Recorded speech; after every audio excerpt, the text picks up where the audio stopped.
Okay. Hello, hello. Alex, are we good?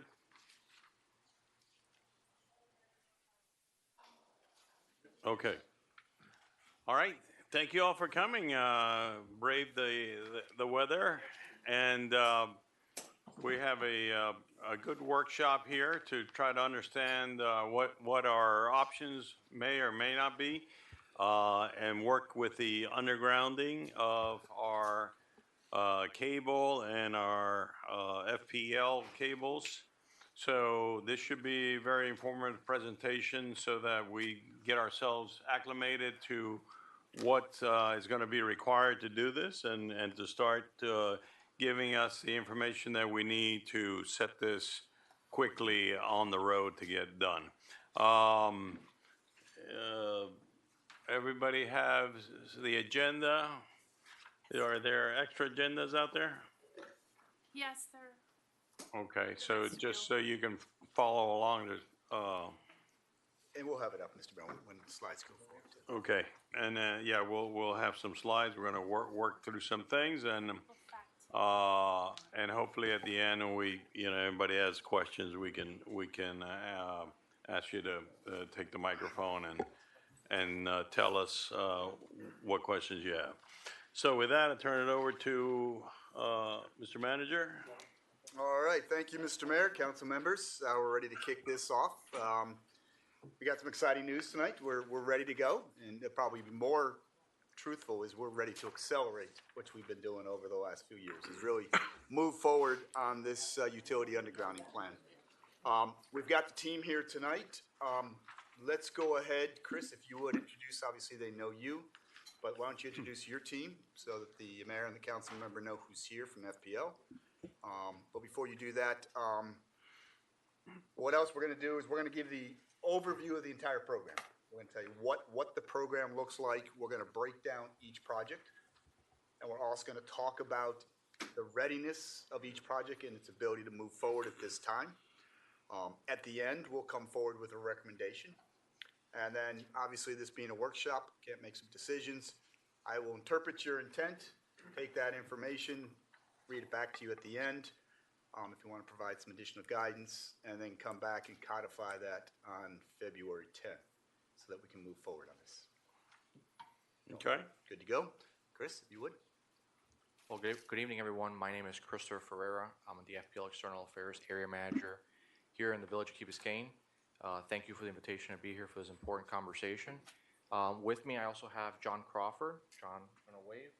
He's the project manager for the overhead to underground conversion program that's working with the village and with your project team. So he's the one that's working day in, day out with them on design, costs, coordination, et cetera, et cetera. And then additionally, I have Nicole Martinez. Nicole, you want to wave for the crowd? Nicole is our account manager from customer service who's assigned to the accounts for the Village of Key Biscayne. So thank you very much. So with that, again, Mr. Mayor and Council, we definitely want this to be a conversation. So, I'm going to turn this mostly over to Mike to walk us through. But, please, if there's a slide or any topic that you feel that you want to spend more time on, please let us know. So, I mentioned this before, the program, each project, next steps. This is our agenda for tonight. Next slide, Mike. And why don't you take us through, Mike, what we've done in the village since 2016? Absolutely. So, No. No. Yeah, turn yourself on. all right. You can hear me now? All right, excellent. So most of you have been here longer than me. This has been a topic that's been around for 10 years now and probably a little bit longer. The first feasibility study for utility undergrounding for the village was done, I believe, in 2016 by WGI. After their study, it was determined to go and prepare a master plan. That master plan was completed in August of 2018 by Kimley Horn. At that point, I believe the undergrounding became into one of the lines of effort, along with the entire resilience program, which is what I oversee. So this is one of the primary projects and parts of the resilience program. And during about 2020, it was determined that it would make sense to underground while doing the stormwater upgrades. So the undergrounding was incorporated into the stormwater upgrade designs. FPL was commissioned to do the preliminary design for the first phase of the village, which incorporated basically Zone 1 and Zone 8.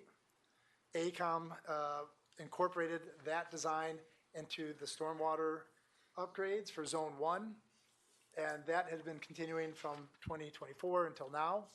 We're pretty much complete with that part. And then this year, we've also asked FPL to begin doing a preliminary design for Zone 8.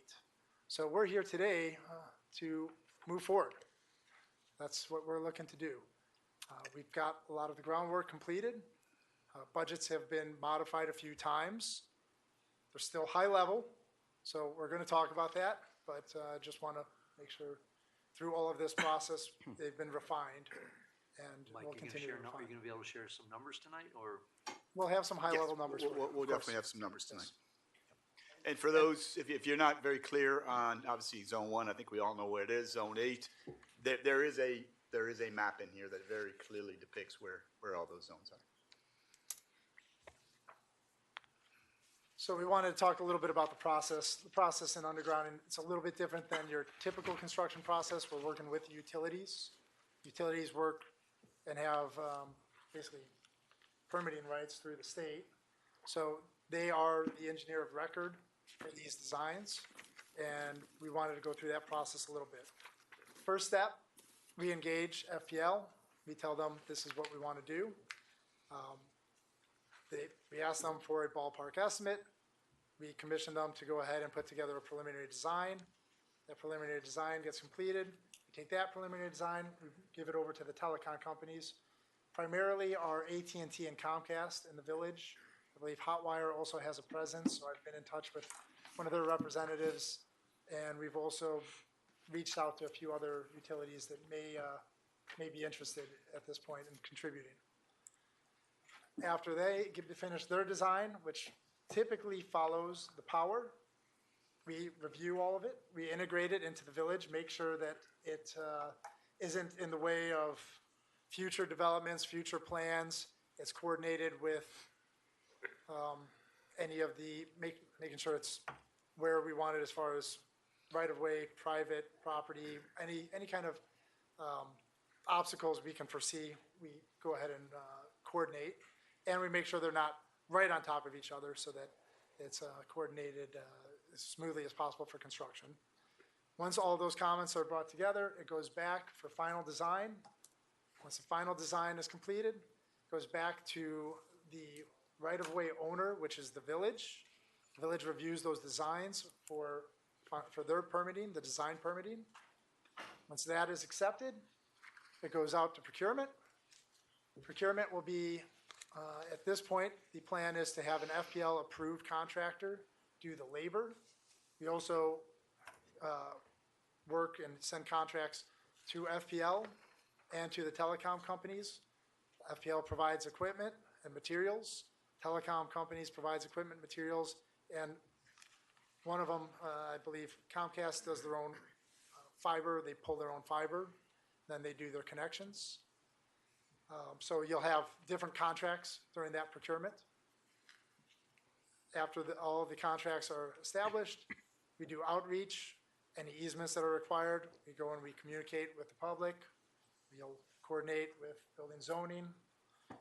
From there, it goes to the contract permits. Those are relatively local. We're talking MOT, dewatering, landscaping, making sure that it's going to be acceptable. Then we start construction. So the construction we'll do in phases or whatever we have allotted. And after FPL completes theirs, Telecom will go in basically with the boring at the same time. But FPL will energize their lines underground.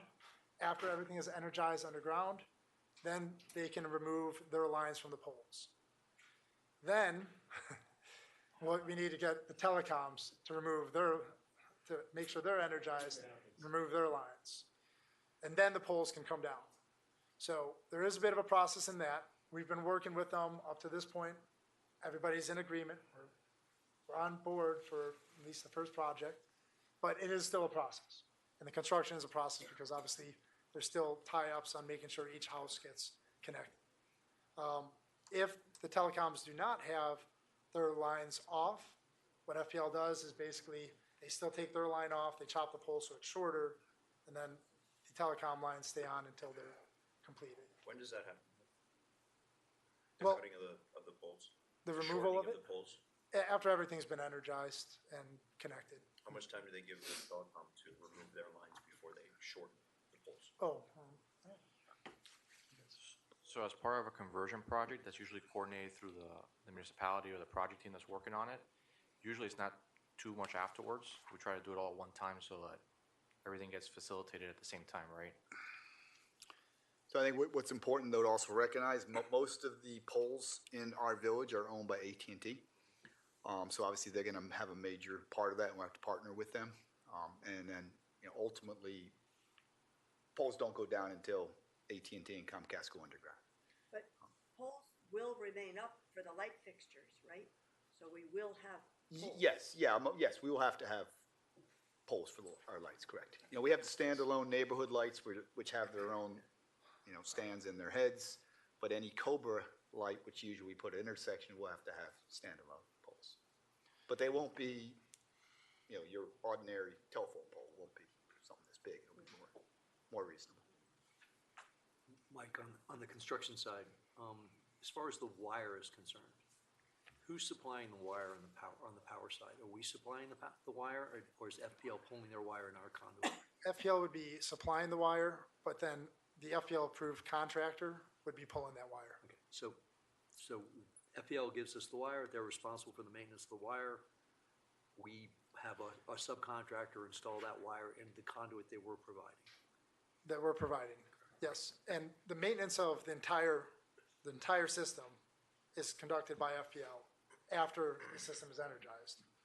Obviously, during construction, the contractor will be responsible for making sure it's not damaged, it's installed correctly. But that's also, the benefit of having an FPL, qualified contractor. They've worked with them in the past. That transition works. They understand how materials move and, the whole construction process they've done before. And as far as AT&T, if they would move forward, we're providing the conduit and the wire, and they're providing the wire, we get an AT&T-approved contractor to run that wire? So, yes, most of the FPL-approved contractors are approved through AT&T for the conduit, to lay out the conduit for their fiber. I believe they want to pull their own So fiber. they pull their own wire? Yes. Different kind of question, less detailed. Are we very experienced with conversions in Florida? Is this a common thing? We've done a number of them throughout the years. The program's been around now for about almost 15 years. So there's been a number of municipalities, both on the East Coast and the West Coast of Florida, have done it. And a lot of the conversion projects are similar to projects that we're doing on our own anyways as well. So we're very familiar with it. Thank you. Chris, you're currently doing Coral Gables and Pinecrest currently, right? So Coral Gables and Pinecrest are not in a conversion project. They have some storm secure underground program projects that are taking place in their city, but it's not a citywide conversion. It's just a specific Just specific. line that's being done. Right, Right. Spot. Correct, spot areas. Thank you, Chris. Mine got done out front. Yes. So here's an overview of the village. We've showed this slide, I believe, in October, but we cleaned it up a little bit. Here's what we have is the project area. We have Zone 1. And what you'll notice is Zone 1 is slightly different than the Stormwater Zone 1.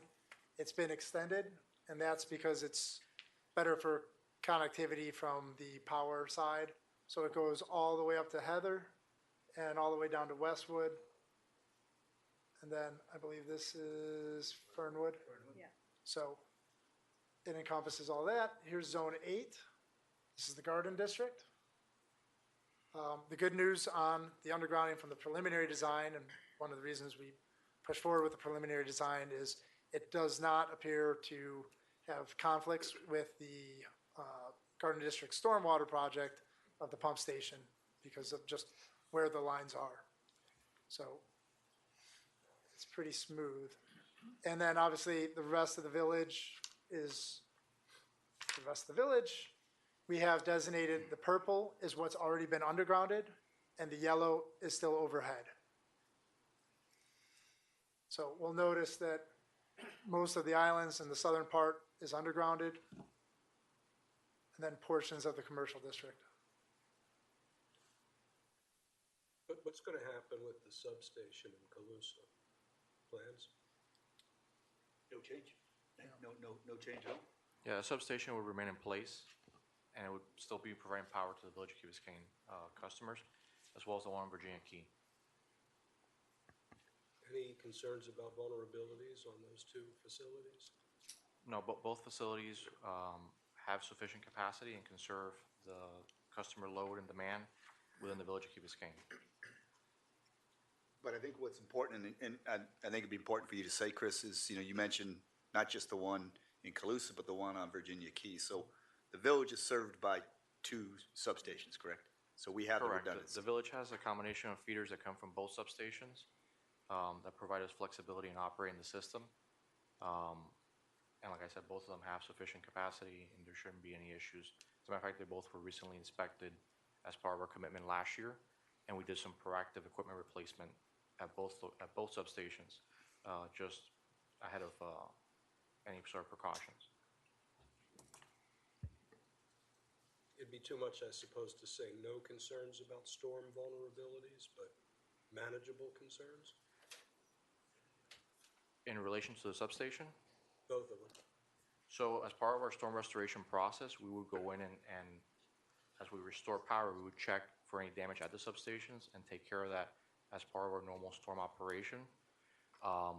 Obviously, I can't speak to any storm that might hit anywhere in the state of Florida, right? If a substation is located in its direct path, but what we do have is the team and the expertise and the materials on hand that as part of our storm restoration process, we could bring the substation back up as part of that restoration process of putting lights back on after a storm. Village vulnerabilities will be improved by undergrounding. Fair conclusion? Can you speak a little louder, please? That would help. Thank you. In reference to Our undergrounding, frequent outages in the village within our own boundaries. so I think on the next slide, we're gonna talk about that, right? I think Okay, it might we be got a whole good- slide. Good transition, no? So on this slide, I think what we Hold want. on, go back. Talk a little bit about where the existing overhead feeders are, So because that's really important. we have a number of overhead feeders. We did have that image in here. We actually took that out because we're not gonna be talking too much about the overhead feeders. No, I know, but you have it here. It's, So, yeah, we actually took those. oh, out so of the feeders are not They're in this not. picture? No, they're not, no. Okay. Hold on one second. Here we go. There you go. You got one right there in the graveyard, Mike. Yeah, we're All right. flexible. Yep. So now we're depicting the feeders. Those are currently the ones that are overhead right now. So what you can see Will you is, explain what the feeders are, just in case people don't know? so the feeders are, if you want. You might take that question? Yeah. Okay. So the way that the electric grid works is we have obviously power plants that generate power all throughout the state of Florida. We operate more than 100 different locations that are independent of each other that all provide energy to what's called the transmission system, right?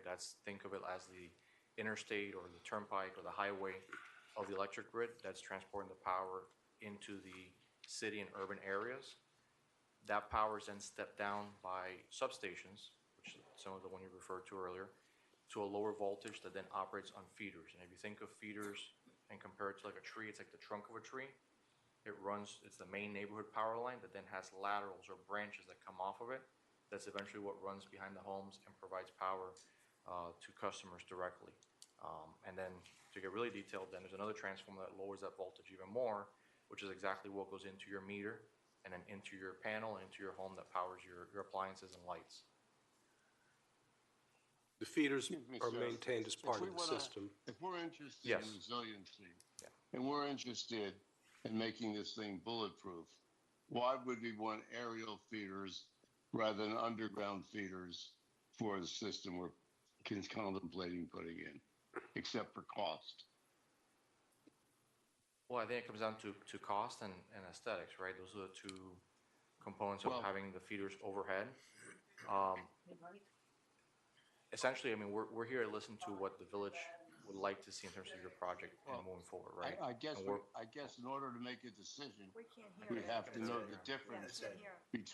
between the Getting breakdown. cost Ed, of an wait one second, underground we can't feeder. hear you. Councilmember London, we can't hear you. Could you hold tight until we turn up your volume? Okay. So the feeders are not gonna be underground, is that what you're saying? This is part of the conversation now. We haven't made that decision yet. Okay. So my question, Joe, is what is the price differential? Ed's trying to talk. Councilmember My London? question is- Yes. Yes. Ed, you hear us? I can hear you fine. We want to get Oh, we can't hear you. Oh, fuck. Do we want to get him on a phone or something? I think that would Yeah, why doesn't he just call your phone, put it by speaker? put him on speaker. Hear me now.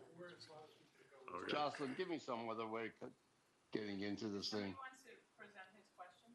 The gist of the question was, cost aside, if we're really focused on bulletproofing the system, why have above-ground feeders? Thanks. Yes. Well, I think he was also asking, there's obviously a cost differential, but then we talked, last time we had this workshop, we talked about downtime and a comparison of that, and we had asked for data to talk to Ed, us just hold about on for 1 second. what is the exchange, right? So we understood that above ground is easier to get to, so we can get to it quicker in case that it goes down. If it's underground, it's more reliable, but if it does go down underground, it takes longer to get to. So we had asked for some data to kind of let us, help us gauge what is the trade-off, Sure, so above I and think, beyond just cost. I think we're on the same thought process, because the next slide that Mike was gonna hand over to me, to kind of walk you through our experience That's this right in here. our investment. Okay, so I've got Ed on the phone. Would you like, Joe, do you want to talk to him? real Why don't quick? you put him on speaker? I'll put him on speaker. Ed, I'll put you on speaker and Put him next to hold the you mic. up to the mic. Go ahead. Okay. So my question is, what is the cost differential, approximately ballpark, between going underground feeders and aerial feeders? That's to you, Chris. So, Mr. Mayor, I mean, can we stick with the structure of this? I mean, that we've got that later, I think it's would, I know it's a very important question, extremely important question, but I think we want to present each project. And there's also, and I'll let Chris explain, you know, we've talked about feeders being hardened or not being hardened. That's something that he's currently working on, and I'll let him kind of explain Yeah, Ed, whether that's a possibility. we'll or not. definitely get to that, okay? So hang tough. We're very clear that that's an important Ed, question. we're just going to without hold the doubt. question, but they're going to answer it for sure. I'll make sure it happens. We'll okay? definitely answer that question. When you're going to answer that question? Ask the Sure. question. During this workshop, Ed. We'll definitely get to that. Joe, well, add one more thing, and that is, what is the differential between the pad transformers being waterproof and normal pad transformers? Okay, Yeah, so I think, I was gonna address it after this slide, but I think. Ed, we'll I'll call you jump to back. it Okay. Just to address the question. So, Councilman Ed, if you're listening, you know, in terms of the hybrid approach, which is what I think he's referring to, that was discussed at the last meeting, right? We're still working that through. So it's a unique project. It's the first of its kind that we're looking at in terms of requests for conversion projects. And we've run into a couple of challenges where we're trying to ensure that it can fit into one of our existing programs, right? And I think at the last workshop, we talked about the fact that FPL has our storm protection plan, which is where we maintain the feeders overhead and we harden them to maximum wind loading standards, essentially replacing the poles with new concrete or larger wooden poles. And then our storm secure underground program tackles the laterals and undergrounds those within the neighborhoods, right? I won't have an update today for that proposal or that option, as we're still working through a couple of challenges on it, ensuring that it falls into one of our existing regulatory buckets, and then ensuring that we can give you a good idea in terms of the cost and the benefits as part of that project, that option.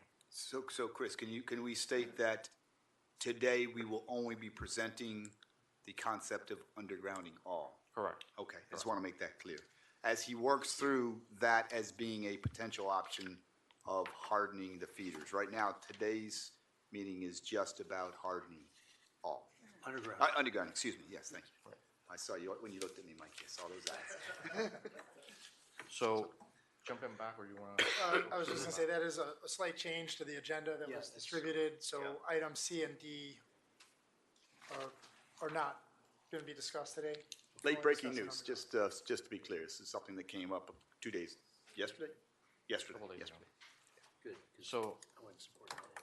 So jumping back onto the presentation and the slides, through our experience and through what we design and work for every day in terms of improvements to the electric grid, we try to make improvements to it that ensure maximum reliability, but we cannot guarantee or eliminate the risk of outages, right? There's no grid that's 100% outage proof, right? So I think that's something that's very important to keep in mind. Through our programs and through our work throughout the state, what we've seen is that when we underground laterals, or the neighborhood lines as we call them, there's a 50% improvement in day-to-day service and reliability. And then during the 2024 storm season, we saw a 5 to 14 times better improvement in storm performance of those lines.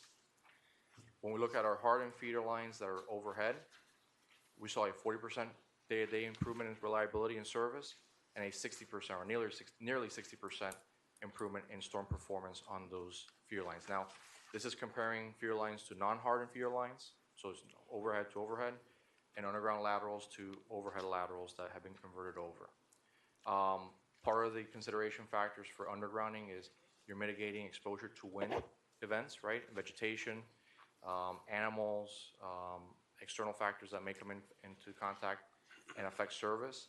And then we talked about that there's design criteria that we can include when you underground an area to put a thicker pad or a taller pad to address storm surge vulnerabilities. Although you can never eliminate 100%, right? Depending on the storm and the amount of storm surge that you're experiencing. And then there's aesthetic components such as pole removal, where you would get that with a full underground conversion, and above ground equipment that would come associated with an underground service. And we have a couple of examples on the next slides. Chris, before you of what get that there, would look you don't have a slide here that says hardening versus hardened poles, new hardened poles versus underground system. You've just compared non-hardened to hardened. Correct. Do you have a slide that compares hardened to underground? I do 'Cause that's- not. okay, And 'cause that's that- what we're discussing. Right. And FPL doesn't do conversions of feeders to underground, right? That's our program is strictly overhead non-hardened to overhead hardened. That's our program. So you don't have any data from projects where you've comparing underground wiring to hardened wiring? No. Not in Palm Beach? Palm Beach Island went to underground. Right, but I don't have data to share that I can compare, an overhead line to an underground line or underground feeder line. Thank you. But is it something you could say that, if it's better hardened, it is equally as good underground when you put in a new system? Equally or similarly as good? Because you're saying 40% better, 59% better. I know you can't say specifically exactly 40, you can't say specifically 59, but when you underground feeders, we do get a benefit. Oh, absolutely, yeah. You see an improvement in reliability, yeah. All right, let's keep going. So I do want to have people be able to ask questions. Sure. So the next couple of slides have examples of what the above ground equipment before and after. So on the left, you have a hardened new concrete pole versus one where the concrete pole is removed. You have a pad mounted transformer, which is what supplies power to the customer or to the home. Vista switches, which are switches within the system. Then you have some examples of some telecommunication boxes compared to FPL boxes. And then handholds or pedestals that will be part of a underground system, essentially where cables and wires are connected between each other. And I think the last slide shows what the overhead looks like versus the underground. And then I think if you click again, you can see where the telephone and cable lines are removed and the poles removed. And then I'll turn it back Of over course, to that's Mike. after the telecom are off as well. Yeah. Does every single residence have a pad-mounted transformer? No, No, no, so it depends on the load calculations.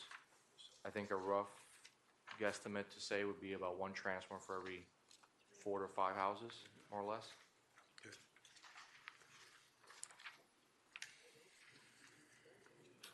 so now we're gonna talk about this, specifically the Zone 8 undergrounding project, why we're doing it, where we're at, what the next steps are, and then we've got some high-level cost estimates over here, and we can talk timeline as well. So obviously, the purpose is to increase the reliability and to start with this area because it is an end of the line for the feeders, which is beneficial. It also is not conflicting with any future stormwater, and we don't have any planned stormwater moving forward in the near future. So this was one of the easiest ones to move forward from an FPL standpoint, from a village one to direct. FPL was directed to. Just in case you can't see it out there, you're talking Galen Drive, Sunrise, and East Enid. Yes. This would be the Garden District area. So we directed FPL to move forward with a preliminary design back in September. We received that preliminary design in January. Now we're working with the telecoms to get their preliminary design. They've come back, one of them has come back with a cost estimate for that design. So part of our next steps are going to be move forward with getting the telecom to follow suit or not. And then we can move forward with the rest of the pre-construction. So that's basically our status. Here's some funding estimates based on the estimates we've gotten from telecom and from FPL. I'm sorry, you said how much more to finish design on Zone 8? We're estimating it's going to be about 100,000 just to complete all pre-construction. And time-wise, Be about 6 to 8 months. 6 to 8 months? Targeting July, approximately, July, August-ish. For procurement, yes, I'm looking at this. yes. So Mike, based on this construction schedule, we could theoretically, if you got everything in line, we could start construction in October of 2026. That would be the goal. And part of that also is aligning the funding, which would be opening up the general obligation bond, which we'll speak to as well, but this would be included in the first tranche at that point. So just the roll-up numbers here is 5 million to 6 million total, Yes, including all the including the utilities. telecom, Utilities, everybody. utilities, that's material, stock, that's delivery. labor, that's equipment, that's construction, engineering, I mean, permitting, there's not that many costs, but permit review. Nothing else is needed Nope. for Wi-Fi? Moving forward, what we'll do is we'll refine this estimate. That's my, Oh, I'm sorry. Cap, another question. Wi-Fi, nothing else is needed for Wi-Fi? The telecommunications would connect to their systems, but this does not include 5G wireless where they're putting up holes and sending it out directly. It's still being connected through fiber. At this point, again, AT&T has provided us with a initial budget for just doing a conduit design. So that's what we're at right now. If we went back to that initial screen where we did the different steps, we're at step 2. Joe, maybe this is not, Mike, do we have the requirement to provide telecom services? I mean, if our residents decide to say, we don't want telecom anymore, we're just gonna use wireless services, period, put up, do we have to provide the service? Great question. I believe, I mean, legally, I'm not expecting you to be I an guess- attorney, but I'm just asking the question, because if, technology-wise, is there a reason why we have to do this at all? I think what they would probably do is keep their lines up on the poles at that point, though. would be the risk there. I think they're gonna decide when or if they wanna transfer to 5G. And I think the result would, like Mike said, on the polls until they make that cost analysis. So, but I don't think we know. And so part of this process as well is once we get the design coming in, we can start doing actual takeoffs on the conduit and the wire and get more refined cost estimates through our estimating team. Right now, we're still going off of previous estimating, previous square footage, and some of the examples from other areas. Through the chair. Any other questions on the Zone 8 project? Okay, let's jump. Here's the Zone 1 undergrounding project. This one, we've already begun with the design, so we've already coordinated with the telecoms, with AT&T and Comcast, along with, obviously, FPL. FPL has completed their overall design, so they're at the final design level. Comcast, AT&T has provided their final conduit design, and Comcast is still completing their extended Zone 1 design. So they completed a final design, and then we asked them to extend it up to Heather to incorporate, actually just make it easier on the connections from the above ground to the underground at this area. And at this point, that design, and we do want to be specific on it, it was integrated with the stormwater system through the engineer of record. So we have all of the drawings compiled and set up so that it's coordinated with any of the harmonization, with where the stormwater pipes are going to go, with water and sewer pipes, making sure all of the switches and the transformers are in an area that's in the right of way. So this one is 95% complete, contingent on that design. So. And I think it's also contingent on, which is why you have got that blue star there, contingent on, what we end up deciding as we do the alternative analysis as well. If, And what kind of changes, or if any changes will be required, right? Does it not happen if we don't go forward with phase 1? I think that's a decision we would make when, at that blue star. That's why it's a nice big blue star. the risk would be going forward with the undergrounding with another stormwater system immediately in place is you're going to have some conflicts with, now the stormwater goes on top of the undergrounding, the stormwater is going to take priority because it's bigger. So now you're going to have to move that electrical that you just installed. So that is why we have that decision point there. At that point, it may be wiser to hold off until the new stormwater design is completed. Then you can integrate the design that's already completed and modify it to the new stormwater system. To the alternative. Yeah, so we'd have to have some deconfliction So- on the existing design. And, which is why we have, the next project would be the remainder of the village. So, but for this one, the costs are based on where we're actually at with the pre-construction, the engineering. We have updated costs from FPL, and we have most of the costs from telecom, although those are still coming in. So this is a little bit more refined. And then obviously, we still have to have this go out to bid once that decision is made with the contractors that will do the installation.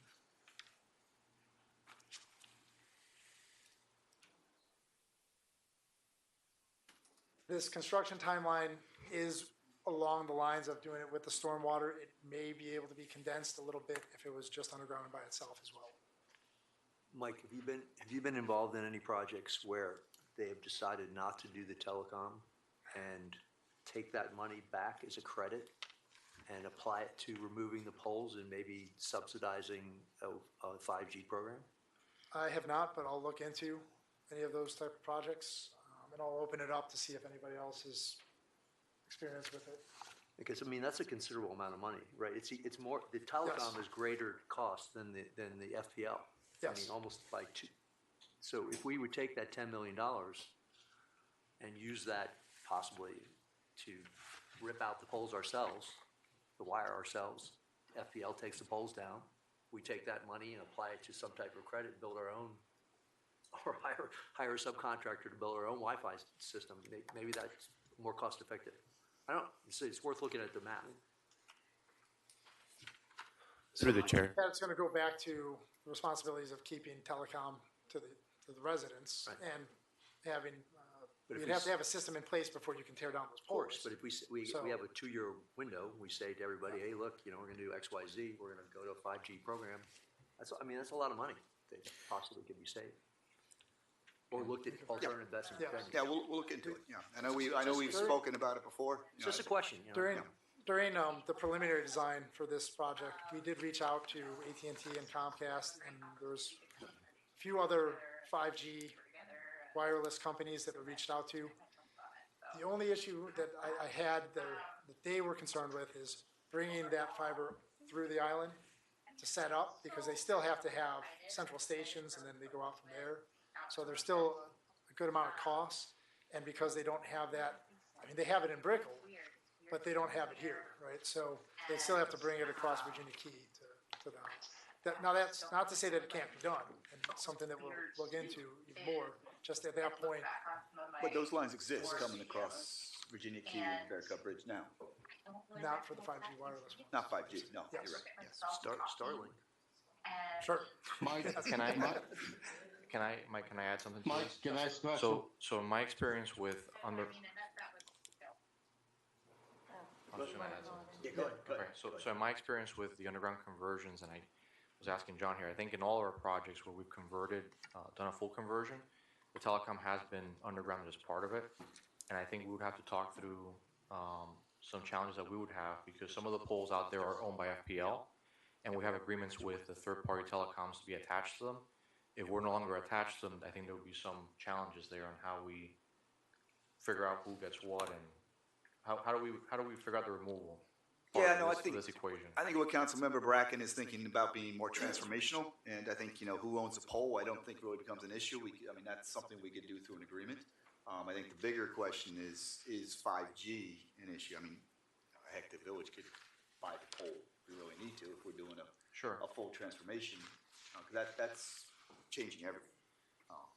I'm just looking at the fact that it's $8 to $10 million for phase one, and if there's a way to use that money in a different fashion and provide a service that's potentially better, and not have to deal with that additional construction cost and all the rest, and potentially do it faster. We probably have to look into the legality Yeah, of that's- emergency. Yes. Yeah, there'll be a lot of Life questions, and I safety. think that'll Yeah. be one of the criteria, whether you can have a completely 5G system and whether that meets, what, we'll definitely ask questions. Just an answer to We'll have to question. find the right people in AT&T and Comcast who are thinking outside of the box. Mike, can you hear me? Yep. Can you hear him now? Good. Okay. My question is this. From what I understand of the GIT system, they're going to leave the same pipes in the roads that we have now, primarily. There'll be some minor changes. And my question is, since the electric is going in a separate ditch, can they use the same plans, or do we have to go change the plans that you now have for the ACOM thing to use that electrical portion for the GIT program? Or can GIT, someone who did the GIT program for underground electric, could they use that same set of drawings? Councilmember, I don't think we can make that decision right now. Obviously, we got to see what GIT proposes. And I'm then not only assuming, from a I'm conceptual- making an assumption. I'm making an assumption, Steve. Assuming that they're using the pipes in the ground, the existing pipes in the ground, not digging up the whole streets and putting in new pipes. No, I hear, yeah, so you're assuming that if they do their system that's not in the same footprint of the electrical, can we do it? Yes. But if there's a Okay, conflict. that's my question. Yeah, if Were there's the a plan, conflict of are the systems, plans, then we would are actually the plans, deconflict. are the plans so specific that they only pertain to the ACOM plan? Or could they also pertain to a GIT plan, which does not require new pipes? That's all I'm saying. Yeah, and until we see GIT's plan, we can't say that. Now, obviously, we'll try to deconflict it the best we can. I think I think there's what still Councilman concerns just on where we're gonna. Mike, I think what Councilman London is looking at is the drawings are or if they're 100% done. If we had to modify them modestly, 5%, 7%, that's what he's looking at. I mean, Yes. is this a big deal, not a big deal? Can we move forward? The intent would be to use this design and then modify it to fit the best ability, right? But you wouldn't want to just overlay it because there would, you couldn't have conflicts. There will potentially, We don't know till we. Mike, we understand you're an engineer. there's conflicts. The risk Yeah, conversations. there's conflicts in ACOMs right now that We're still working. So there'd be conflicts in the new one. So generally, the answer is yes, we could proceed, but we would want to be cautious where we maybe That's have fair. some conflicts. Okay. Thank you. That was my question. Thanks, Mike. Which Mike? Bracken. Oh, okay, I'm sorry. All right.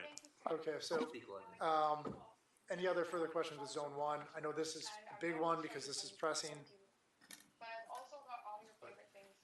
Moving through it.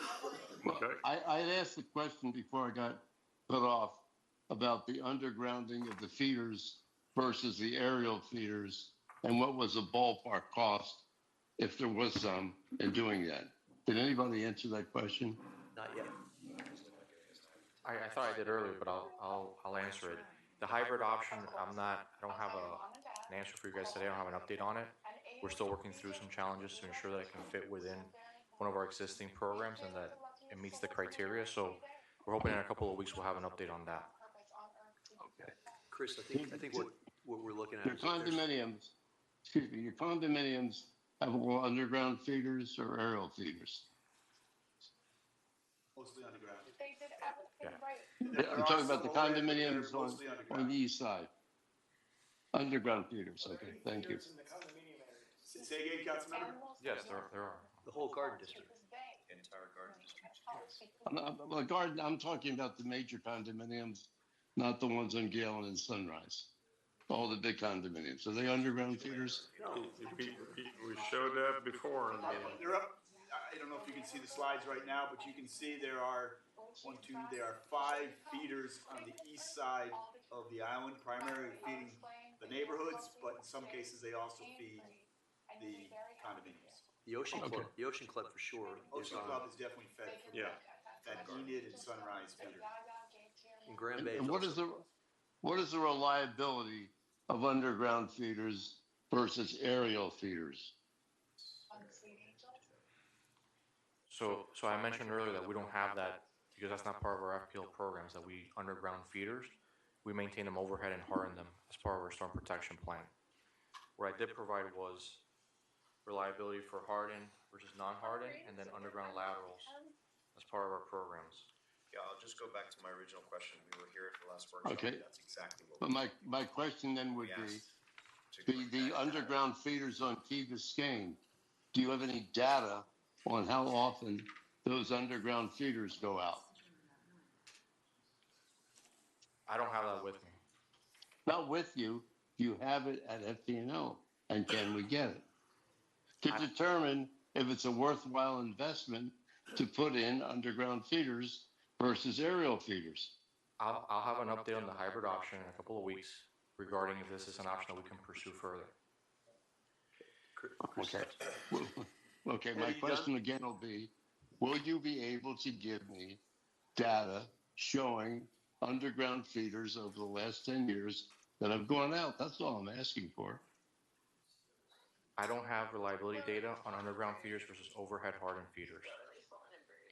You don't have it with you, or you don't have it at the company? You don't have it at all. I don't have that reliability. They don't exist. I don't have it. Thank you very much. Ed, are you done? Yeah, I'm done.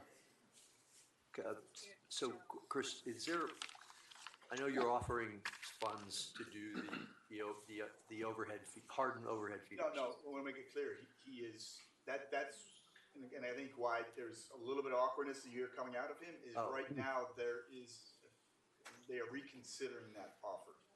That's, he's used the word challenge a couple times, he's working through some things, but right now they're reconsidering that offer. Okay, so I'm confused. Yeah. You're reconsidering what offer? The offer that the council member just mentioned about hardening They, Overhead hardening overhead. the feeder. they made a statement a couple times, last time they were here, Right.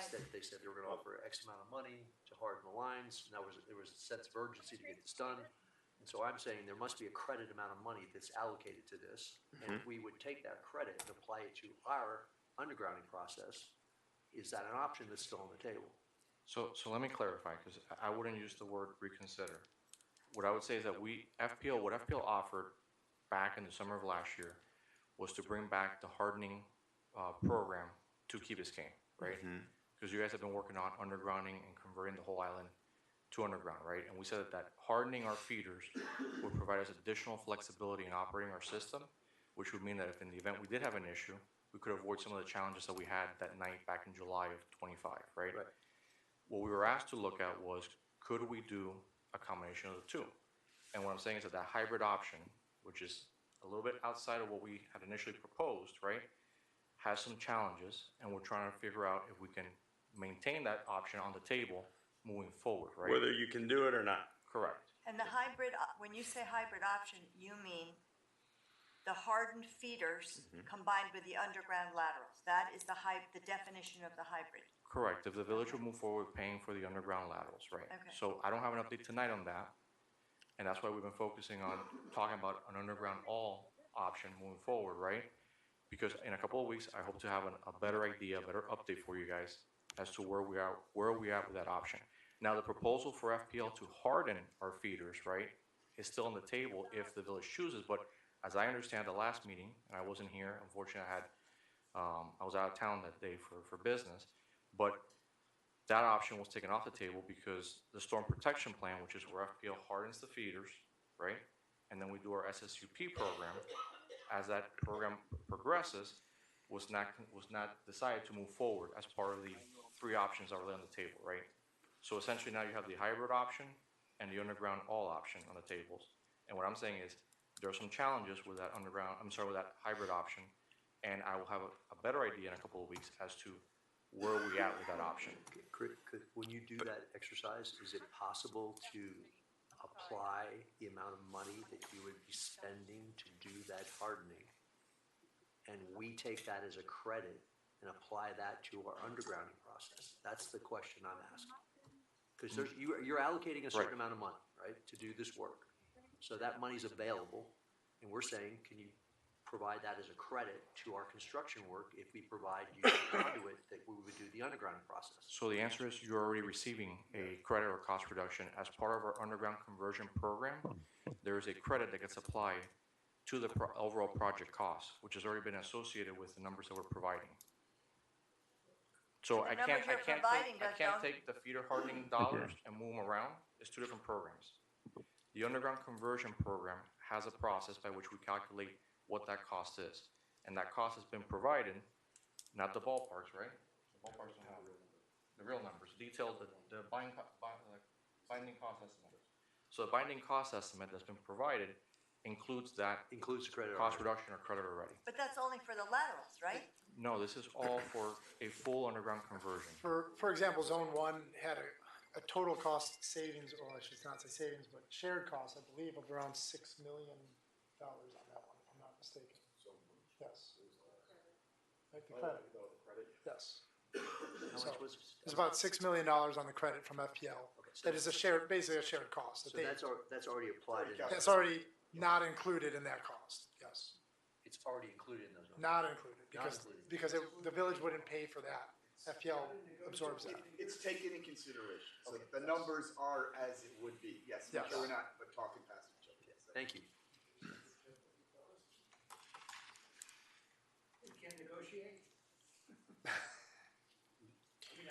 It's a straight formula, so it's not negotiable. I got it. Thank you. Well, just in addition to the cost, I just want to be clear.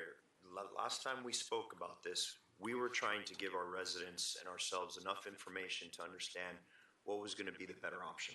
It included cost, it included format, it included how we do this.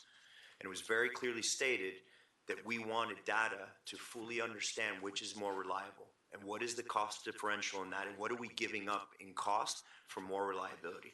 Now what I'm understanding is that you don't have that data at all. So you can't compare what an underground reliability is of a feeder versus overground hardening. What I'm saying is that, And I'm confused. I thought that's what we waited for. I thought that's why we waited an extra 3 months from last workshop to this. As a matter of fact, I think I even recall us all leaving here quite disappointed that there wasn't any data to help us decide what is the better option. Because for years, residents have been told that undergrounding is the way. Then all of a sudden, we're hearing that hardening, a combination of the two, is the better option. And now we're finding out that there's no data to suggest which one is better. And what are we willing to pay for it? what I'm saying So is that today. what are we talking about here? How do we make a decision between what the agenda states if we don't even have the data to compare the two? I'm confused. So I'll let Chris go with the details. Sorry. But there was and I'll let Chris use the right word, something that happened 2 days ago, that took, right now, until they can make a better decision, the option for the above-ground feeders off the table. So, since we don't know whether it's gonna go that way. So it might become a moot point. It might become a moot point. So we took that information out of the. So when we were told that FPNO was gonna go back and bring us that data to make a better informed decision, what happened with that? What I'm saying is I'm not. It wasn't We have an analysis of that, but again, and I don't want to. of reliability of hardened versus underground? Use the words you want to use. He's saying, he just told Councilmember London that he doesn't have the data. Not that he doesn't have it here, but that he doesn't have it at all. 97% versus 95. We're not gonna have that level of detail, but we have some qualitative, historic, some best practices, information that could help make a decision. Right, but tonight I'm not prepared to talk about the hybrid option. That was the message I No, I conveyed got to that. the village. I got that too. That we're looking at the underground all option here on the table, right? That option may not be available as an option to move forward, right? And it was something that was, as I described earlier, it's a first of its kind request that we've gotten. So we've been working through it to see how it could be accomplished. What's the cost, right? What's the cost differential between the underground versus the hybrid option? Sorry, was the hybrid a Would it request fit? or was it an invitation by it was an offer by FPNO? It wasn't a request by the village of Key It's a Biscayne. combination of the two, because we offered to come back with our feeder hardening program, right, in the summer or September of last year, and reinstate feeder hardening within Key Biscayne. That was our initial recommendation. And then as we discussed it further, we looked at, could there be some sort of hybrid option that could exist, right? And that's what I'm saying, that we have some challenges that we're working through, and I will know one way or the other in a couple of weeks whether or not that's an option that we could proceed under. If it's not an option, then it essentially takes off the table. So if it's not an option, we're either undergrounding or not undergrounding, it's all one way or the other? That's where we are? Correct. Now, As I now the other thing I recall, want that to emphasize too, hardening- And as I, now the other thing I want to emphasize too is that time hasn't been lost here, right? So our team has been working with Mike and the village for the last, couple of years? So, including the last few months. So the work on zones 1 and 8 has progressed as normal, so nothing has been stopped or paused as a result of that option that was being explored, right? So I don't want there to be this perception that we lost 6 months, or we lost 4 months, or but we lost 3 months. work has progressed with a pure underground design, is that what you're talking about? That was the last direction that They even have a that's timeline, it's great. the last direction that we received from the village prior to September of last year, or October last year. No, so as I mentioned at the beginning of this, we're ready to go with Zone 8. You know, in fact, we're ready, we're almost fully designed on Zone 8. You know, we're ready for, if we walk out of here, we want to move forward with village-wide full undergrounding, we're ready to go. Zone 1 is We're not designed for the whole. completely designed based on the existing stormwater system.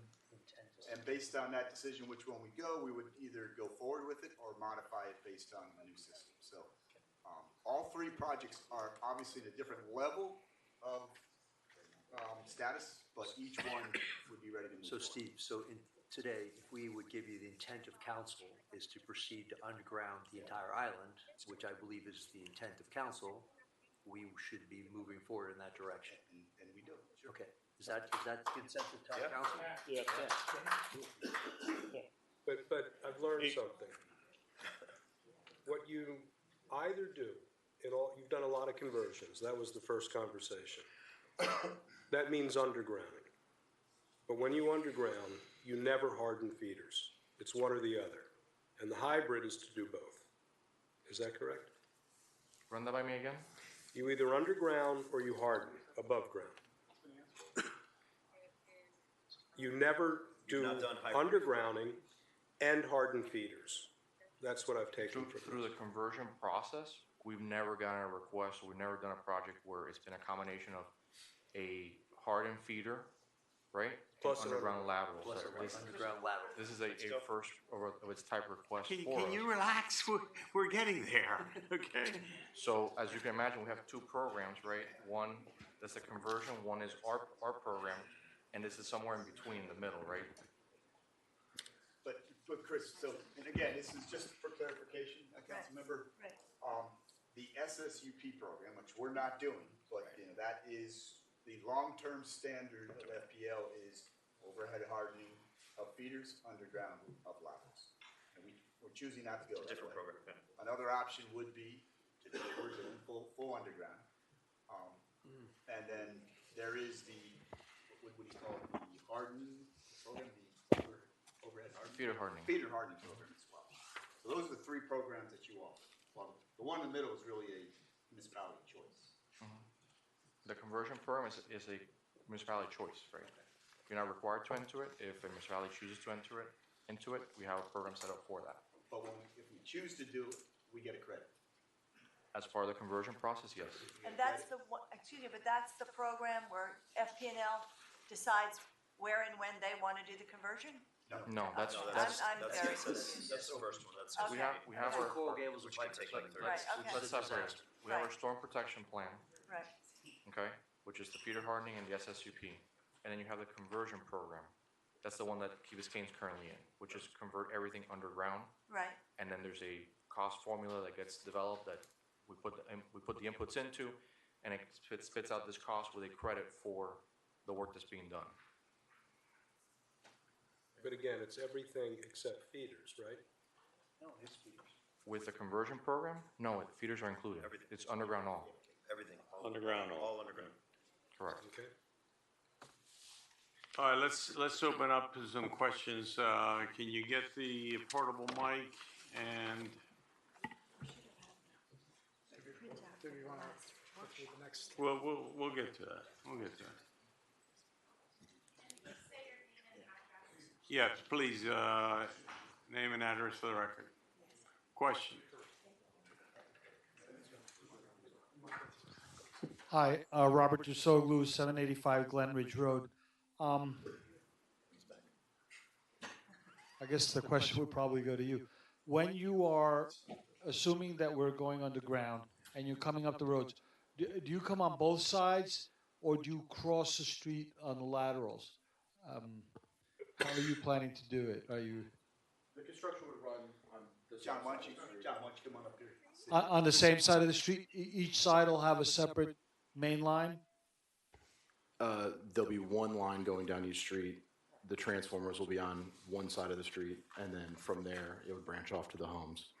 So we have to cut the road, right? We have to cut the I macadam. believe a majority of this project would be the completion would be through unidirectional boring. So we run a drill underneath the ground. There's a lot of utilities that we have to deconflict here.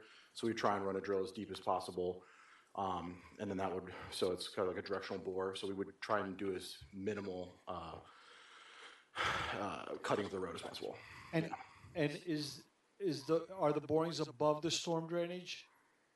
I believe our initial conversation with AECOM, we were going to try and go some spots lower and some spots above. It was going to be kind of in cohesion with them, the stormwater, for Zone 1 specifically. And you'll probably be above the sewer lines, though, I would assume.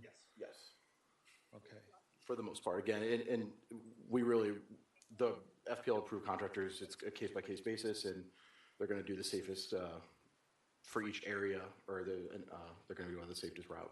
And how is the selection of the transformer? How do you pick which property gets that? It's just, it's an engineering decision? Is it? No, if we just don't like you. Well, I've had that from the last manager. I want you to know, because I have a sidewalk, I have a bump, I have a sign. and I have a bump on top of my bump. So, so that was the last manager. So I want to make sure. We got a new location for you. So Let's not bother. quite simply, it is an engineered decision, but it's also a space decision. Easy, It's sorry. also, there's a lot of factors that go into it. But So, because our water level is 1 foot below our ground level. And there's a system that you have now designed to deal with it being soaked in water 24/7. Yeah, there's no issue with the cable being underwater. And for this, we'd have to, with the village, make a decision on going with elevated pads for the transformers or not. The elevated pads would make a big difference in the reliability, getting that transformer up. But we have not got to that point yet where we decided 2 or 4 the pads for the elevation. But the cable can be in water and condom, it's fine.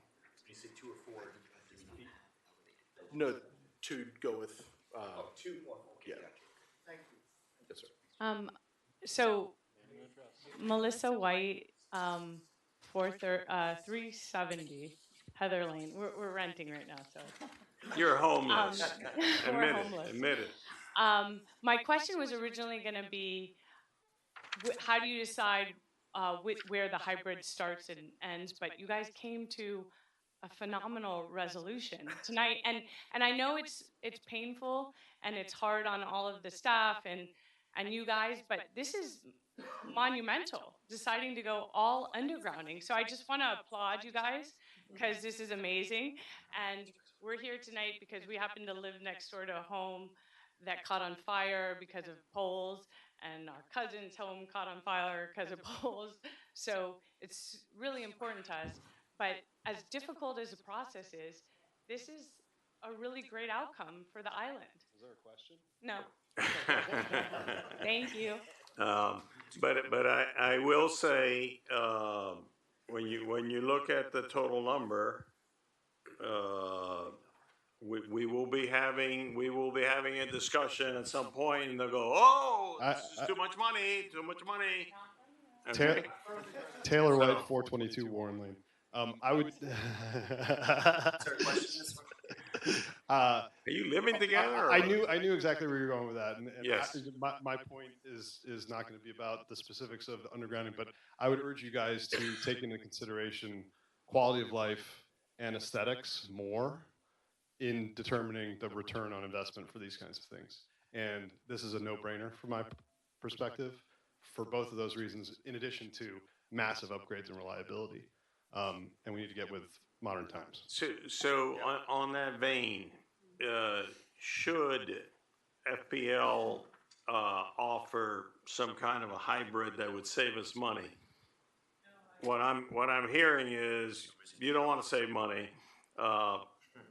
You want to go. Okay. That's one person.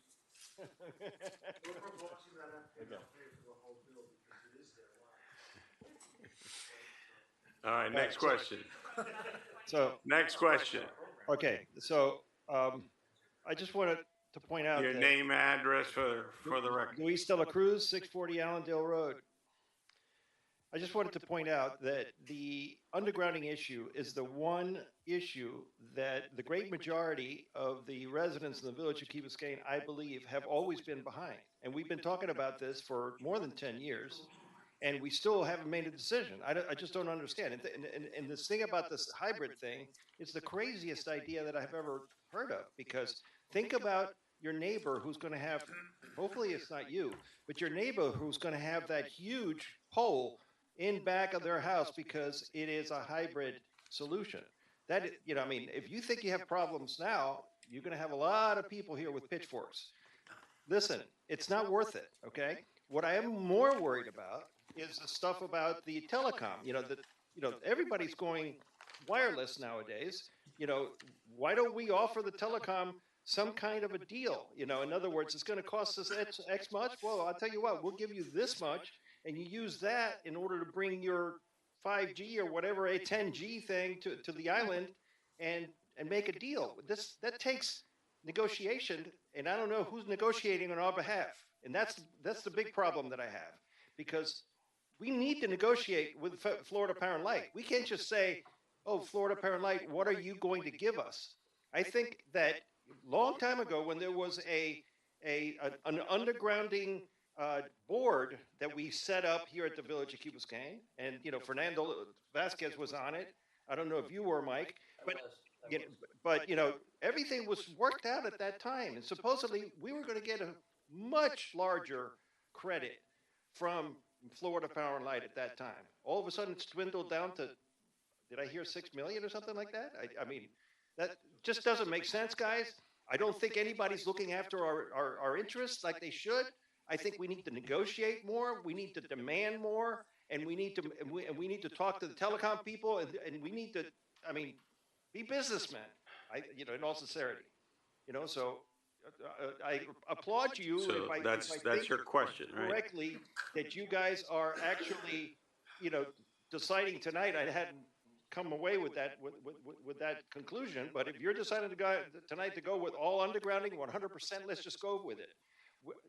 We were only working on Zone 1 for the last 3 years, 4 years. What happened to the rest of the village? Why couldn't we have undergrounded the rest of the village? We would have been done by now.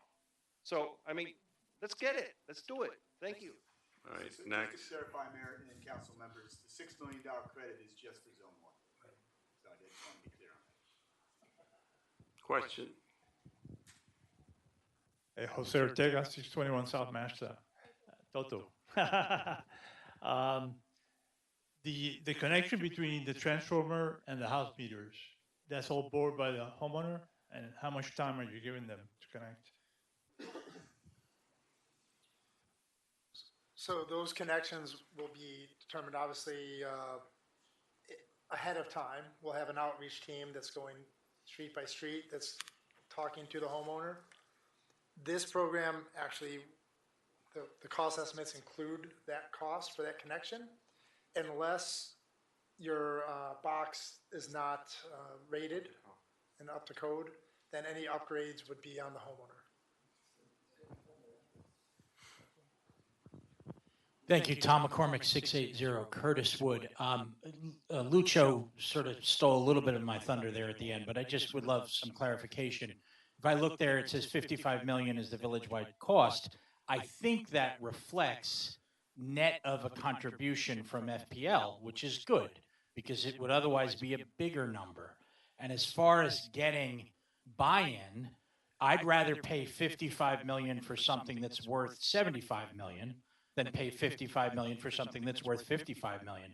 So I wonder why we're not showing, again, not under hybrid, I get it, but under the old deal, why isn't it showing what the FPL contribution is? And maybe that's because it's impossible to say, but if we're giving numbers like this, we must know what that is. So how much are we paying of the whole project? Because right now, those documents say 100%. We're paying for all of it, and I don't think that's true. So guys, take credit for, show us what the real cost is, unless I'm really misunderstanding and there is no FPL contribution. But I think there is. No, I appreciate that, because you're right, these numbers could be bigger, and I just wanted to also clarify, these are 3 separate projects. So when we look at village-wide being the entire village, you're looking at somewhere between 60 and 80 million for everything undergrounded. Cost to all of the contractors from the procurement side. That does not include the cost that the FPL would be sharing, which would be, let's just say, almost 50% of what we're paying. They're also paying maybe a little more than that, if I'm not mistaken. So I understand it less now. I'm sure that's sorry. not me, not you, but now I'm more confused, not less. How much is it going to cost, and how much is paid by the village? This is the amount that would be paid by the village combined. So you've got, right, 60 million to 81 million. Oh, those are net. How much is the total cost, including what you all are going to pay, which we pay? This is the total cost that we would all pay. Michael. Plus the credit. Whoa. You made, hopefully you made a correct statement. It says village-wide, 55 million. That's right. Does that include, go back to the slide.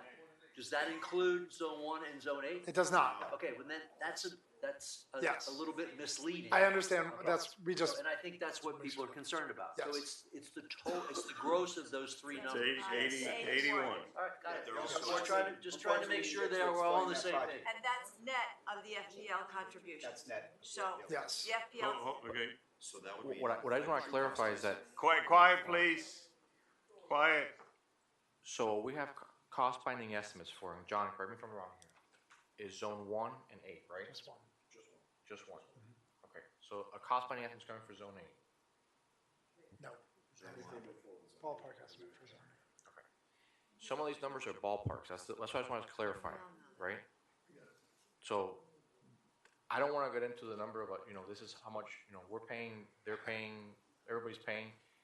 These are ballpark numbers on some of these projects because we haven't moved forward with them, right? So we provide a ballpark estimate to Mike's point earlier. That's the first step in our process, right? The village sends us a request. We respond back. This is what we estimate as a ballpark, what it would cost.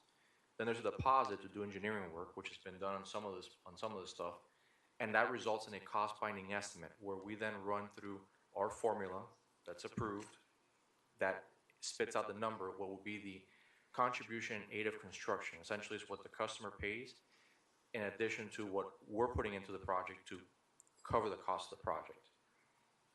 So I just want to make sure that's clear, that this is all, most of these numbers are ballpark numbers. I'm not going to speak for Mr. McCormick, but I think what Tom was driving at is that there's a total cost of the project, and that also has a credit back or cost that you're saving, and that's also reflected in these numbers. So this is not really the total cost of the project. It's the total cost of the project. Right. Minus your collection, but this is what the village is going to have to pay. That's And, correct. and this also includes not just FPL, that's the other thing to keep in mind too. This is telecom, this is restoration, this is conversion of homes. I mean, this is soup to nuts, everything included. I mean, correct me if I'm wrong, maybe I'm speaking too far out of turn here, but this is soup to nuts, everything included. This is not just the FPL portion, right? So to say that, it's a $6 million credit or a $5 million credit on a, whatever number we're talking about, that's not inclusive of or considering the other costs associated with other utilities and paving roads and fixing sidewalks and sod and Lay down yards. and contractor labor costs, all that other stuff that will go associated with it. So I just want to make sure that we're all on the same page in terms of what these numbers represent. Okay. I have a question. Katie. Hello, this is for FPL, Katie Petros, 375 Redwood Lane. Could you clarify, back in 2016, we were under the impression that the amount of money that it would take FPL to harden our system, because it was antiquated back then, would be used as an actual credit towards an undergrounding project that we would do. And we had Kimley Horn do a very detailed scope of work. Are you still using anything of the Kimley Horn at this point? Are we still eligible for that type of credit on our island? And if we are, can you put a dollar amount to that in today's dollars if we chose to go undergrounding entirely? So I can't speak to the Kimley Horn part of that question and what was done in 2016. What I can say is that throughout the life of this program, there has been a formula that spits out what is the contribution aid construction and takes into account some sort of cost reduction or credit that's applied to that contribution aid construction, right? So whatever was being considered back then is a similar style formula that we're talking about. I don't know what Kimley Horn referred to, and I don't know what was discussed back in 2016. Do you still give your customers that option, which is we will get a credit? It's not an option. It's what gets applied as part of the program. So it's But it's- automatically applied. Okay, and you can't show the community what that number is, which is, I think, mostly. Well, when you're talking about a ballpark estimate, we haven't gotten down to a final design and a final cost. So we don't break that number down on the ballpark estimate. But Chris, be careful. You just said in zone 1 you have that number. So we can extrapolate a little bit from zone 1, but that's all we can speak to. So we can't say that it's going to be the same for zone 8, for zone. What Katie was driving at is that in the zone 1 project, there is a credit, and you know what that number is. It was over 50% FPL was paying for compared to what we would pay FPL. So now we pay FPL On this one, let's just say it was 4.3 million for zone one, for the extended zone one, 2 FPL. That includes all the equipment and the material and the de-energizing and energizing. There's still a contract fee to the contractor, the FPL approved contractor, but FPL's shared cost on that one was over $6 million. So just roughly speaking, on just the FPL cost that we've estimated at a high level, it's about shared 50-50 from just zone one. So If we extrapolated that out, I would have to go so back it's to do all the approximately, numbers, but- for zone one, to answer Katie's question, it's approximately $6 million. Yes. Okay. And what's important, it's just at the FPL portion of the cost. Right. Go back to that actual slide so we can see it. I'm going to go out on a memory limb and tie into something that Katie might be remembering. The Kimley Horn work, if I recall this correctly, recognized that there was certain deficiencies in the system at the time that had to be corrected, and that if we undergrounded, that work would be obviated because it would all go underground. And there was $1 savings associated with not having to do that work. That's approximately what you're remembering. And that's $6 million on zone one. Yeah. I think it's still the same credit. And that's what we're referring to. The credit is, correct. And then you can even speak. Question, Just a couple of things. I mean, if you were to- Ballpark figures. name and address for Sorry, the, Charles Sherman, 324 West Heather Drive, 2 doors down from the mayor. Costs, the. I know where you live. Yeah, ballpark figures, just as an aside, sound like cost overruns to me. But my real question is, the gentleman that began the discussion here in the audience was talking about disruption, I believe. And what I would like to do here is a frank detail of what the disruptions will be, how long they will last for the residents in Zone 1, including the mayor and me. So construction, interruption, and The disruptions to our lives in that area by the projects that you have in mind. I mean, there's Frank detail. Yeah. I He don't know wants where to- you live. He wants to be scared. From my understanding, this is, and they're working on it actually in my neighborhood, so I can speak a little bit to it, but they haven't gone to my place yet. They've done some over in your area, but they do mostly boring. So you'll see big pieces of equipment on sides of the street. You'll see crews that are going through the front of the right of way. So you'll see that in the properties. And then there will be a lot of coordination before anything gets done on when they'll be connecting to your household. And you'll have crews working right next to your house. Once that's all connected, then you're gonna have another energizing, power outage will be pretty much minimal, if nothing. And then, So we maintain the overhead facilities energized throughout the project, right? And then we energize the underground facilities, and then we coordinate, in this case, I guess it would be through the village, with each customer on when to do the outage to cut them over, right? So continuity service will maintain, electricity will still be on. There will be disruptions and road closures and drilling equipment and breaking of the swales and that type of stuff. There'll be trucks with heavy cable reels that come in and pull cable through the conduit. But in terms of the disruption to your service, to your FPL service, it'll be on throughout, and then we don't de-energize the overhead until everyone is cut over to the underground system. And at that point, we de-energize, and then we start the removal process of removing the lines and the transformers and all the other equipment. and if you have a pole in front of your house, then that removal process will be inconvenient. And if there's a transformer or a switch in front of your house, there will be pouring of concrete, and there will be bringing in a piece of equipment in front of the house. Mike, do you have a picture of a directional boring with a green pipe that's gone all over Coral Gables where they showed? Yeah, I don't, but I can get one. That would be Yes. helpful. And maybe a picture of the elevated pads, if that's what.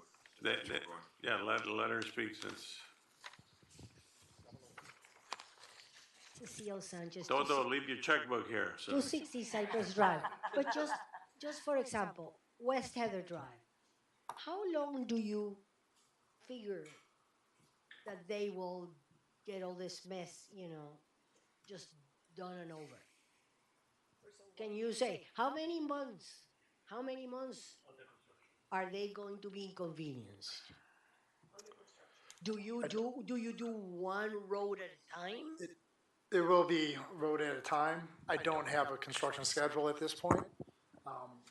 But roughly, is it weeks, months? Yeah, weeks. Again, Ceci, I'll give you an example. Because it's different phases. What of happened boring in front of my house, and again, this is just one example. I happen to get hardened feeders in front of my house. And it took a 4-month period, but they would come, I think they showed up about 8 or 9 times, and very specific at a time. They came in, did one thing, came in, did another. And probably, I would say, half the time they didn't shut the road. The other half they did. It depends on what they're doing. So I would say it took about 4 or 5 months for the whole process. Disruption to my life? Nothing. And that was hardening. That was hardening, above ground hardening. So underground lateral, probably gonna have a little more impact, because they're gonna have to build transformers. But I would say it's somewhat equivalent.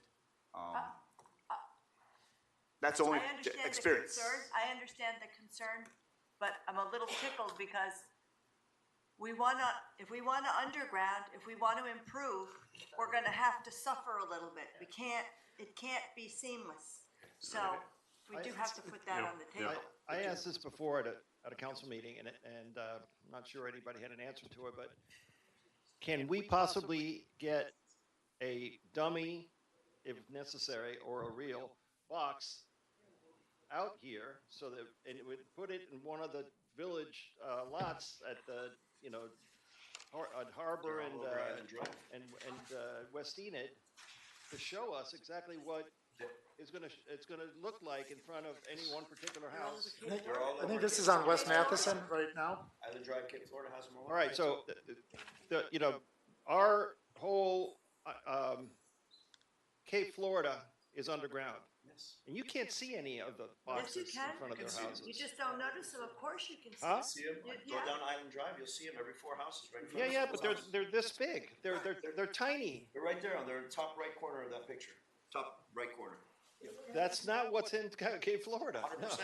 Island Drive, I see it every 4 houses. I'll show you. I'll walk out there with you. Now, what's not here is the elevated pads that was suggested here that might have to happen. None of those pads are elevated. That one in that picture is a standard pad. Right. Not elevated. Correct. Right. So Right. we'd like to see Yeah, some it'd be renderings of what the good to elevated- have an we can elevator. provide- pads we look can like. provide We've photographs. seen what elevation looks like sometimes. Yeah. But That's what I'm trying to say is why can't we see that? Why can't somebody bring it out? No, wait a second. Excuse me. If it's going to be elevated, show us what it's going to look like elevated. We can get tested. You know what I mean? Put it out there. Hey, this is what a pad is going to look like wherever it goes. It goes 2 or 3 per block. That's what it's going to look like. We can put a video up with the directional bore drive, this easy, they could put a video up on the website, show a directional what it would take directional, how to drill the wires in. It's really simple, they can show the pads. I know exactly what that system is. Yeah. That's not what I'm talking No, about. we can show the pads. I'm talking about what the people want to see what it's going to look like in front of their house. Yeah. Okay? And in our case, I think we have to elevate them because of our low, elevation. So show it to us. Let us know what that's going to look like. Put it on Harbor and West Enid. It belongs to the Village of Key Biscayne. Hey, here's an example of what it's going to look like in front of whatever house happens to have one of those boxes. We can get ready. It's not a big deal. We can do that. That's a good idea. Let's do it. Okay, other questions?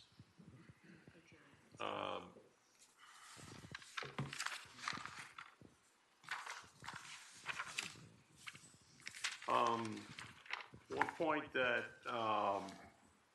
came up, Florida Power and Light is an extremely heavy regulated industry, and it's not that they work on formulas. They work on very strict things that have to be applied throughout the whole system wide. So it's not as simple as just saying, Chris, you know, we need a 5% discount here. It's all based on formulas, and then there's a public service commission, and that public service commission regulates everything that happens in FPNL. So we are somewhat hamstringed to be able to do, you know, what you might do with other vendors. So that's an important thing. I want to emphasize, because everything is hunky-dory tonight, okay? But there will become tough times when we have to make difficult decisions and you start seeing what real numbers look like. But I want to, and I can't certify this, but is in the Islander this week. Council considers $11 million price for burying power lines, okay? If we're serious about doing projects like this, if we're serious about infrastructure, you got to start them and you got to, you know, bite the bullet and go through. Okay, so this is 2006. Okay, 2006. Also, another article in here about the Powell Bridge. And I heard that number. I still can't believe it. They say that it was $10 million to build that in 1985. So again, if we're going to be serious about doing this, we got to go and get it done and accept that there's going to be hiccups along the way, that there's going to be problems along the way, that this isn't a very simple thing. It is a complicated thing. There will be disruptions. There will be things that won't make our residents happy. But this is what we're talking about. You know, assuming that this price tag was somewhere near possible in 2006. Now we're 81 million. 81 million. So please, if we're gonna rock and roll, let's go. Let's make sure that we're all on board. So if we're gonna put this on the February 10th meeting. Yes, sir. Okay, and there will be a lot of different steps along the way. Okay, so after that, you'll have an ordinance, you'll have to do this, do that. So we're gonna get many bites at the apple and people get cold feet, but this is $81 million, okay? We're shrinking at the stormwater one, okay? And these are necessary infrastructure projects, and they don't get cheaper. There isn't, oh, wait till the price comes down. No, they don't get cheaper. So we have some other items to discuss. No, it's kind of wrapping up, Mr. Mayor, what we talked about tonight, and you can see our 4 recommendations going forward, and then I actually have 2, what I've heard is some requests from the council. I'll actually hit the first requests first. The first one is see what we can do, have conversations with the telecoms to see if there's a possibility for 5G system, number 1. Number 2, show examples of what these systems would look like in our neighborhoods. And then the 4 we have up there, let's continue to move forward with the design and finalizing the design and the construction on Zone 8. Move forward with the village-wide undergrounding, and maybe Councilmember Bracken, we should change that name, maybe to call it a little more clear, so it's other than Zone 1 or Zone 8. And so we'll come up with a better name on that. And then right now, recommendation is to hold on Zone 1 until we make the stormwater decision. And then lastly, to move forward funding the undergrounding project with the GOB. So those are the 4 things we recommend. We'll bring them in February. You got it. Tom. Just very quickly, I just noticed that in bullet 1, it says move forward with design and construction on Zone 8 fully undergrounded. And bullet 2 just says village-wide undergrounding. There's a difference there, and it may be to preserve flexibility because there's questions SDL has. But my question is, if you guys were voting on this right now, which you're not, you can't, but does that mean hybrid or fully underground, or whatever it is. All we've talked about is fully undergrounding today. So why doesn't it say that? So, Because we thought that we were gonna hear a number tonight, and that wasn't possible. Okay? Let's go with the undergrounding. Let's do it. so, Right, yeah. But if there's an option, you need to hear what that option is, and you can still turn it down, but, yeah. I know, but you're perfect. We're not. We don't have to worry about price appreciation on the village green because we already bought it. Yes. all right, so Mr. Mayor, we'll bring this back on February 10th and be ready for if there's additional conversation and ready to move forward as necessary. In the meantime, we'll continue to move forward with the design of Zone 8. Thank you. Thank you. Thank you.